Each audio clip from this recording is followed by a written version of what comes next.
تحریم خوبه واقعا؟ عالیه. میشه برای من توضیح بدی؟ عالیه، تحریم عالیه. فرض کن تو 1000 میلیارد پول داری. من ندارم.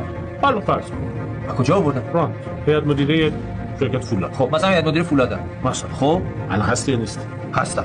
1000 میلیارد ازشون بگی پول دارن. خودم ندارم، از فولاد میگیرم. خب میتونی بری گوشی وارد کنی؟ نه نمیتونم. چرا نمیتونی؟ چون تحریمه. میتونی بری بنز وارد کنی؟ نه نمیتونم. بی ام نه نمیتونم. ماجرا. آقا نمیتونم، تحریمه، نمیتونم. میتونی بری لپتاپ وارد کنی؟ نه نمیتونم. من میتونم. خب میگی به من بله. میرم وارد. بله چی میشه؟ میاری الان اونا رو میفروشی. چقدر؟ 5000 میلیون. آفرین. 1000 میلیاردش مال کی بود؟ مال فولاد. بده بهش. میذاریم سر جاش. چقدر داری؟ 4000 تا. دوتاش من دوتاش. واقعا؟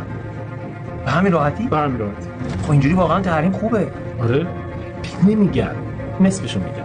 همشو نمیگم. همه اونایی که میگن تحریم چیز بعدیه، تحریم فلج کننده است، اقتصاد رو ویران میکنه.